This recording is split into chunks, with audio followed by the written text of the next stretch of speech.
Hello and welcome to Bags of Action. My name is Pete and this is a 5-minute review of Cold Pursuit from 2019. This film stars Liam Neeson, Laura Dern, John Doman, William Forsythe, Domenico Lombardozzi, who I've seen in Ray Donovan and is in the latest Scorsese film The Irishman. They are just some of the names in this rather large cast.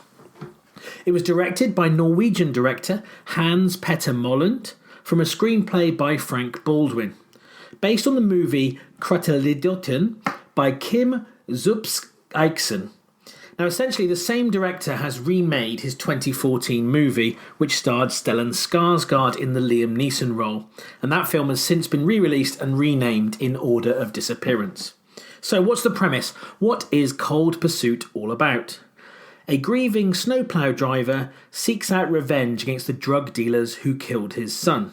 So that premise, the promotion for the film, and the trailer I'd seen prepared me essentially for Taken in the Snow, but the revenge high on the agenda rather than a rescue, meaning this would probably be darker and bleaker and heading into Death Wish territory.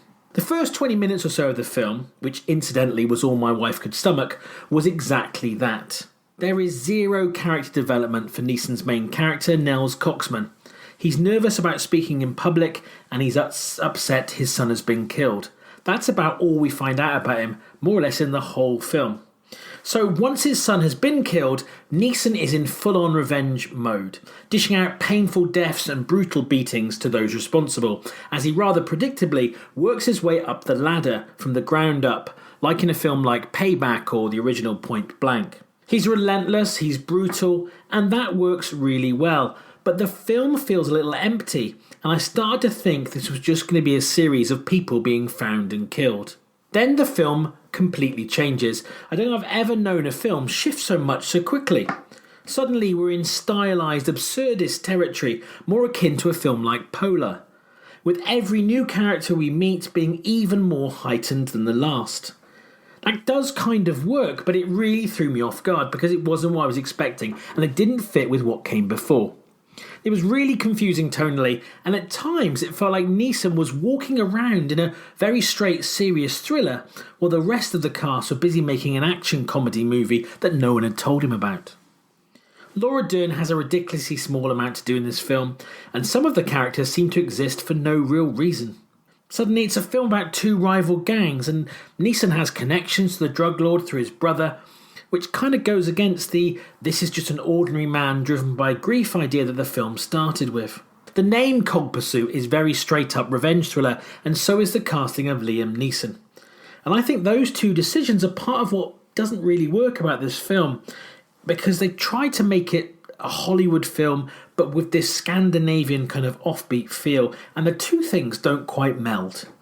I can imagine Skarsgård in the titular role a bit better as a better fit for what the film ends up being.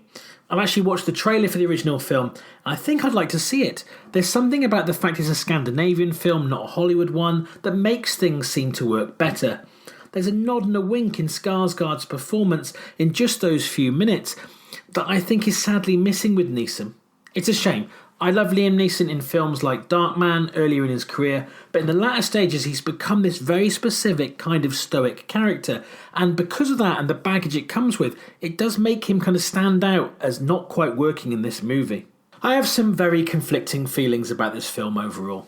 It wasn't what I expected, and that big tonal shift partway through kind of undid all what happened in the start. There were some good scenes, some good shootouts, some fights, some brutal violence, and some funny, well-written and performed sequences. But the overall film just feels really disjointed. I'm still not 100% sure quite what I watched, and I think there may be 2 or even 3 films fighting to be Cold Pursuit. I'm really keen to watch the original now. I'm not sure yet if it was a shot-for-shot remake, which the trailer does kind of suggest it was, or maybe they made changes for the US audience, which is where some of the magic was taken away. I'd like to compare the tone of performances to see if they matched up. So with all that taken on board, I'm going to give Cold Pursuit 2 bags of action out of 5, but I'm still not quite sure what that second bag was earned for. Have you seen Cold Pursuit? Do you agree with my assessment of it? Have you seen the original film that it was based on? Feel free to comment below or get in touch with us via email, Facebook or Twitter. We have new episodes coming out weekly and our full-length podcast. And don't forget to like us and subscribe to our channel.